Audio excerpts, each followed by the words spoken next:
Assalamualaikum dan salam makmur Johor. Terima kasih untuk anda yang masih lagi menonton untuk Saujana Talk 2022 bersama dengan saya Zarin sebagai moderator kita pada hari ini. Baik, saya bersama dengan panel undangan yang cukup istimewa, datangnya daripada Yayasan Pelajaran Johor YPJ, dan selamat datang diucapkan kepada pengurus kanan bantuan pendidikan iaitu yang berusaha Tuan Haji Muhammad Zin bin Watak. Selamat datang Tuan ke program ataupun Saujana Talk 2022 ini. Okey, tahukah anda yang mana Saujana Talk 2022 ini merupakan sebuah program bersiri yang mana menampilkan agensi-agensi kerajaan untuk berkongsi peluang-peluang dan cara-cara yang boleh diaplikasikan semua anak Johor yang terkesan akibat yang mana manfaatkan inisiatif yang disediakan oleh kerajaan hari ini, yang mana dapat disampaikan dengan lebih jelas dan tiada yang terlepas. Dan pastinya pada hari ini kita bersama dengan pihak Yayasan Pelajaran Johor ataupun YPJ, yang mana juga kita lihat banyak peluang yang diberikan kepada mahasiswa, kepada anak Johor untuk kata orang tu mendapatkan bantuan kewangan, pinjaman dari segi pemberian beasiswa dan sebagainya. Okey, apa pun kita bersama dengan Tuan Haji untuk kita lebih memahami daripada peranan pihak Yayasan Pelajaran Johor sendiri. Silakan Tuan Haji. Assalamualaikum warahmatullahi wabarakatuh. Terima kasih kepada moderator. Untuk sebagai Yayasan Pelajaran Johor ni adalah sebuah badan berkanun yang mana peranan dan fungsi utama sebagai mana yang dalam enactment YPJ tahun 1982 adalah yang pertama sekali untuk menaja dan memberi peluang untuk mendapatkan pelajaran dalam kalangan rakyat negeri Johor dan warga negara Malaysia yang letak di dalam negeri Johor. Dan yang keduanya adalah untuk memberi atau menguruskan pemberian beasiswa, pinjaman, bantuan kewangan atau pelajaran dari badan-badan lain kepada rakyat negeri Johor ataupun warga negara Malaysia yang menetap di negeri Johor dan membolehkan mereka mengikuti apa-apa kursus pengajian. Dan yang ketiganya adalah untuk meluaskan bidang bagi rakyat negeri Johor dengan mengelolakan program-program pembangunan modal insan dan sosioekonomi masyarakat serta menyumbang bakti idea dan pengalaman untuk kesejahteraan bangsa Johor secara holistik. Baik Tuan Haji, kalau kita lihat untuk tahun 2022 ini, apakah bentuk bantuan ataupun grant yang disediakan oleh pihak YPJ sendiri untuk dipohon bagi mereka yang berada di luar sana? Geran yang khusus disediakan kepada terutamanya mahasiswa lah yang berada di luar sana adalah geran Duta Mahasiswa Johor, di mana inisiatif program ini adalah untuk mengiktiraf idea kreatif, inovatif dan usaha mahasiswa dalam membangunkan dan meningkatkan taraf hidup masyarakat di negeri Johor. Baik Tuan Haji, kalau kita lihat yang mana sejauh ini kan berapa ramai peserta yang telah pun menikmati kemudahan yang disediakan, dan mungkin Tuan Haji sendiri ada mereka yang berjaya ini telah pun berada di bawah bimbingan oleh pihak Yayasan Pelajaran Johor sendiri. Okey, terima kasih atas soalan tersebut. Sebenarnya semenjak tahun 2014 program ini telah dicetuskan oleh mantan Menteri Besar pada ketika itu, iaitu yang berhormat Datuk Seri Muhammad Khalid bin Nordin. Ya, saya. Di mana jumlah mahasiswa yang terlibat dan telah berjaya menyiapkan diri menjadi pemangkin belia adalah seramai 3,096 orang mahasiswa dan juga memberi manfaat kepada 53,322 golongan masyarakat lah, dengan pelaksanaan 231 buah projek. Jadi melalui Duta Mahasiswa Johor ini, pihak YPJ menyediakan platform kepada mahasiswa untuk membentuk diri menjadi belia yang mampu memberi manfaat kepada masyarakat sekeliling, terutama golongan B40, ibu tunggal, golongan asnaf, yang mana akhirnya mereka ni menjadi mahasiswa tadi ni menjadi belia yang kompeten dan berdaya saing. Antara projek yang memberi impak kepada masyarakat seperti projek Burger Bay, yang mana mahasiswa daripada Universiti Malaysia Sabah ni telah mengusahakan satu projek menyediakan burger tu daripada A to Z lah, di mana 5 orang golongan B40 telah dibantu oleh projek Burger Bay ni di daerah Pontian dan juga Batu Pahat. Jadi melalui pembuatan dan juga pemprosesan produk burger. Dan 5 orang yang dibantu ni berjaya dibentuk menjadi belia niaga dan mampu meraih pendapatan sampingan.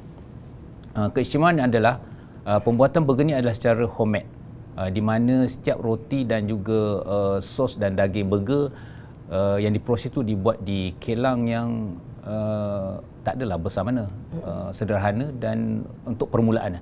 Mereka telah menjana pendapatan sebanyak 23,833,000, di mana pihak YPJ pada permulaannya menyediakan hanya RM12,000 saja kepada mereka ni. Jadi antara hasil pencapaian projek ini telah mendapat tempat pertama dalam Borneo Beach Camp. Kemudian tempat kedua dalam University Startup Challenge yang dianjurkan oleh Malaysian Global Innovation and Creativity Center, yakni MAGIC, dan menjadi finalis dalam Prokom UMT, Universiti Malaysia Terengganu, iaitu bekerjasama dengan Institut Keusahawanan Negara, ISKEN. Di samping itu juga ada projek yang lain, iaitu yang kedua adalah Mama Food Wazab Frozen, yang mana ia dilaksanakan oleh mahasiswa Universiti Islam Antarabangsa Malaysia, di mana mereka juga telah membantu 5 orang ibu tunggal, di samping berjaya merekrut 70 ejen, dan terkini sebanyak 5 orang penghantar makanan berstatus golongan B40 yang terdiri daripada belia berumur 15 hingga 29 tahun. Mereka menyediakan peluang pekerjaan melalui penjualan popia, kuih bakar, pulut panggang, dan mereka juga telah membina website e-commerce bagi memudahkan hebahan maklumat dan juga pencarian ejen. Projek ini telah berjaya menjana pendapatan bersih sebanyak RM12,580 pada tahun 2021. Dan juga mereka ni mendapat grant daripada UPJ, pada asalnya adalah RM12,000. Seterusnya antara hasil pencapaian projek ini adalah projek ini telah mendapat grant belia daripada Jabatan Pertanian Negeri Johor. Tak silap sebanyak RM20,000. Kemudian pendapat tempat kelima Business Simulation Competition peringkat kebangsaan, dan menjadi finalis anugerah keusahawanan KPT serta finalis Taikon Muda 2022 anjuran TV Al-Hijrah. Baik. Itu sajalah, dan ada lagi beberapa projek lain yang InsyaAllah kalau ada masa lagi kita akan ketengahkanlah mereka. Itulah, saya perasan juga kalau tengok ada projek J Murabi Teaching Methodology itu kan. Oh, itu satu projek yang bagus ni, tapi kita akan kongsikan lagi ni Tuan Haji. Memang banyak telah pun dilahirkan oleh pihak YPJ sendiri kalau tengok usaha-usaha yang ada ni Tuan Haji. Okey, ditanya tentang soalan berikutnya ni Tuan Haji, berapakah jumlah yang disediakan untuk bantuan grant pada kali ini? Untuk grant Duta Mahasiswa Johor pada tahun 2022 ni, YPJ memperuntukkan sebanyak RM681,000. Okey, jadi cukup jelas dengan apa yang dimaklumkan oleh Tuan Haji ini. Dan seterusnya, apakah kelaikan yang mana diperlukan kepada pemohon untuk memohon kemudahan yang disediakan oleh pihak Yayasan Pelajaran Johor? Pemohon hanya perlu menghantar satu kertas kerja terhadap projek yang mereka ingin laksanakan, dan pelaksanaan projek tersebut mestilah ada nilai-nilai impak yang tinggilah kepada masyarakat. Jadi ada beberapa perkara yang kita letakkan sebagai satu garis panduan kepada mahasiswa untuk mohon projek ni. Langkah pertama adalah mereka perlu menghantar satu kertas kerja, dan yang keduanya ada proses pitching ataupun macam kita anggap dia sebagai wawancara lah kepada mahasiswa ni, dan dalam masa yang sama selepas itu kita akan buat satu kursus bootcamp untuk memberikan kepada pelajar-pelajar ni segi pengurusan mereka, kepimpinan mereka dan juga pengurusan kewangan. Dan seterusnya adalah pelaksanaan projek 9 hingga 12 bulan, dan selepas tu kita buat penilaian, dan yang terakhir sekali projek-projek ni kita akan nilai dan kita akan berikan anugerah. pengiktirafan kepada mereka. Majlis Anugerah Ikon Siswa Johor. Ya. Wow.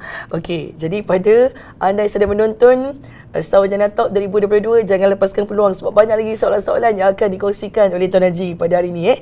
Okey, bagaimana cara untuk kita mohon bantuan ataupun grant disediakan itu, Haji? Amat mudah, hanya mohon secara dalam talian saja. Kita dah sediakan satu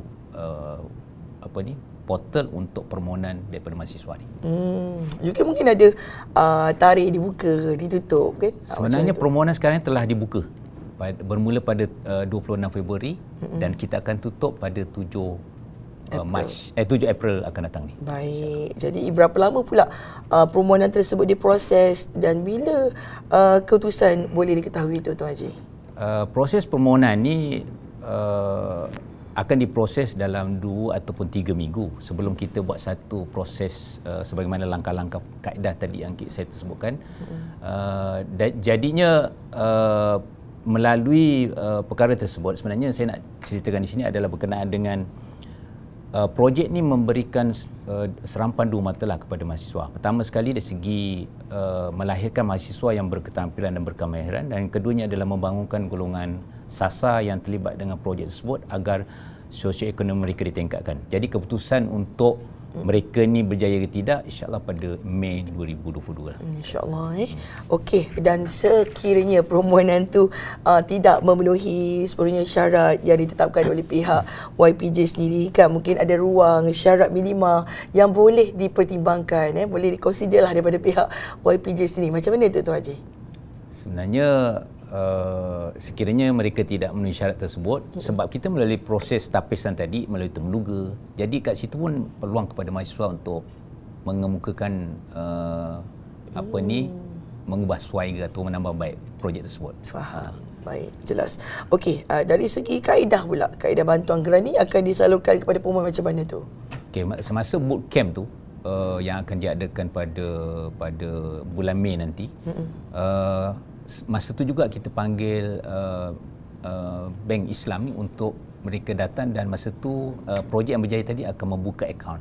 Jadi dana yang diluluskan untuk mereka disalurkan kepada akaun tersebut. Baik. Okey, dan seterusnya Tuan Haji, adakah mereka yang pernah memohon ni boleh memohon sekali lagi bantuan ataupun hanya sekali saja ke? Macam mana Tuan Haji? Tidak ada masalah.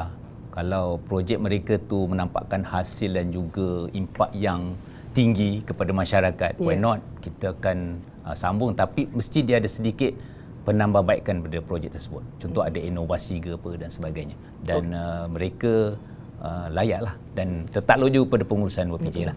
Jadi kalau mereka dah pernah memohon dengan agensi lain ke jabatan lain pula, kan tiba-tiba datang pula pergi ke YPJ untuk mohon bantuan, adakah YPJ sudi terima permohonan tersebut? Tiada masalah. Sebab kita sentiasa inginkan inovasi kepada projek-projek tersebut. Jadi kalau mereka dah dapat bantuan daripada agensi lain dan mungkin agensi tersebut memberikan hanya grant off, why not, kita boleh bagi kepada mereka untuk kita teruskan projek tersebut. Betul, insyaAllah moga dipermudahkan. Okey Tuan Haji, kita bersama soalan yang terakhir ni, ini sangat penting ni. Apakah program-program lain yang YPJ tawarkan kepada anak muda Johor kepada pihak mahasiswa? Mungkin dengar tadi ada 13 program nampak memang menarik tu Tuan Haji. Silakan kongsikan. Okey, sebenarnya YPJ ni adalah sebuah agensi yang mana telah diamanahkan untuk menjalankan sebagaimana saya terangkan tadi matlamat tujuan penuh YPJ. Bermula seawal bayi baru lahir sehingga orang kata sehingga penghujung umur lah. Sebab kadang-kadang penghujung umur ni maksudnya yang ambil bidang PhD, master PhD. Kadang-kadang umur pun dah lanjut kan. Kita berikan bantuan. Jadi pertama adalah dana didik Johor, yang mana ini adalah bantuan one off kepada bayi yang baru lahir, dan bantuan itu diberikan sebanyak RM100 dalam akaun SPNI ataupun SPN Premier PTPTN sebagai permulaan untuk dana tabungan. Yang kedua adalah bantuan awal persekolahan. Johor pada tahun 2022 ni sebanyak RM33 juta kerajaan negeri sediakan untuk lebih kurang dalam 220,000 penerima lah, dan sekarang dalam proses pengagihan. Kemudian program English Enrichment and Enhancement Program, yang ini adalah juga kepada pelajar-pelajar sekolah menengah, sekolah rendah juga, untuk meningkatkan penguasaan mereka dalam bahasa Inggeris lah. Sebab keadaan sekarang ni keutamaan untuk penguasaan bahasa tu amat penting lah. Betul. Kemudian yang keempatnya adalah beasiswa kenangan Dato' On. Ini adalah khusus untuk pelajar sekolah menengah daripada tingkatan 1 hingga tingkatan 6. Yang ini pun projek daripada awal penubuhan YPJ telah ditubuh, telah ada wujud. Yang kelima adalah tuition SPM untuk mereka buat persiapan untuk peperiksaan. Yang keenamnya adalah pembangunan murid. Program-program di bawah pembangunan murid ni bekerjasama dengan pihak Jabatan Pendidikan Negeri Johor lah, dalam program-program pembangunan murid yang mana bukan melibatkan akademik kepada skill, kemahiran pelajar sebelum mereka masuk universiti dan sebagainya. Dan seterusnya adalah pinjaman pelajaran. Ini core business YPJ. Setahun lebih kurang dalam pada tahun 2022 ni sebanyak 12.5 juta disediakan untuk pinjaman pelajaran. Kemudian skim bantuan pendaftaran. Yang ni skim bantuan pendaftaran untuk mereka yang baru nak mendaftar di universiti, untuk peringkat ijazah RM RM1,000 dan untuk diploma RM500. Kemudian program Persatuan Mahasiswa Anak Johor. Selain tadi Duta Mahasiswa Johor, ada satu lagi program untuk mahasiswa yang boleh mereka terlibat untuk mendapatkan skill ke apa dan sebagainya, adalah program di bawah Persatuan Mahasiswa Anak Johor di seluruh IPTA, seluruh Malaysia. Kemudian Duta Mahasiswa Johor tadi saya dah sebutkan. Yang ke-12-nya adalah beasiswa sukan atlet Johor. Ini kepada atlet-atlet Johor yang mana mereka ni atlet tapi peluang kadang-kadang nak masuk universiti susah ke apa kan. Jadi kita bekerjasama dengan MSNJ untuk mewujudkan program beasiswa ni kepada atlet-atlet Johor lah. Dan yang terakhirnya adalah pemberian beasiswa Sultan Ibrahim kepada pelajar-pelajar master dan juga PhD yang mendapat first class dan boleh mohon. Ini pun terhad lah. Dan itu adalah untuk pengiktirafan kepada anak-anak Johor untuk menambah baik dari segi pencapaian mereka dalam akademik.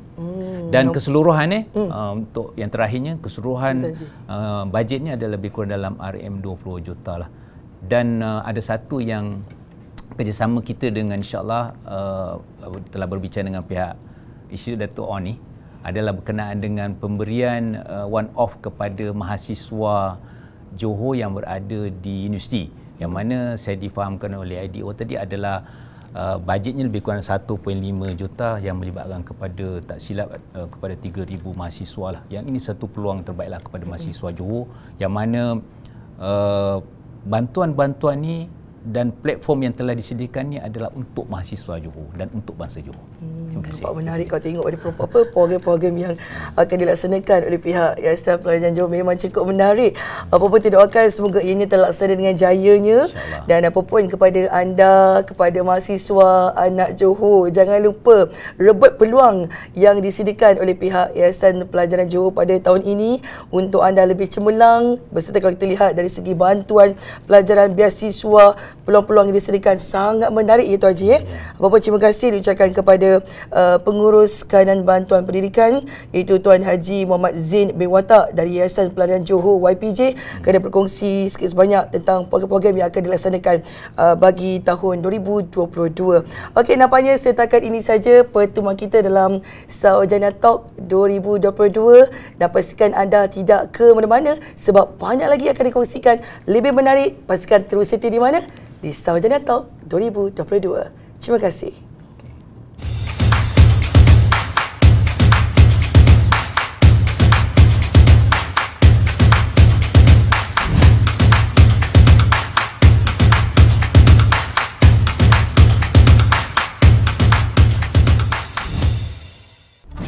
Kekuatan tidak datang dari kesempurnaan fizikal seseorang, tapi dari semangat dan dorongan dari insan yang kita sayang. What is on the news today? Saya Muhammad Najanaf Han bin Azman dari Universiti Islam Antarabangsa Malaysia. Kami fokus kepada beberapa produk sahaja. Yang pertama antaranya Popia Sata Azro. Yang kedua adalah kuih bakar. Ini adalah produk tumpuan kami, pasarkan sewaktu pandemik COVID-19. Kami menggunakan sistem ejen, sistem website e-commerce. Boleh type usahawan.mamafood.my. Yang kedua, kami memperkasa ejen. Yang ketiga, kami bantu golongan di bawah B40 dan juga B40 memberi peluang pekerjaan, menjana pendapatan dengan salah satu cara adalah tim food rider, food delivery. 15 hari saja mereka mampu mencapai sales sebanyak RM5,240 dan berjaya mendapat keuntungan bersih sebanyak RM1,777. Terima kasih Kerajaan Negeri Johor, terima kasih pejabat yang amat berhormat Menteri Besar, terima kasih Yayasan Perdagangan Johor. Kita buktikan bahawa mahasiswa adalah anak muda boleh berbakti untuk negeri Johor. Assalamualaikum warahmatullahi taala wabarakatuh.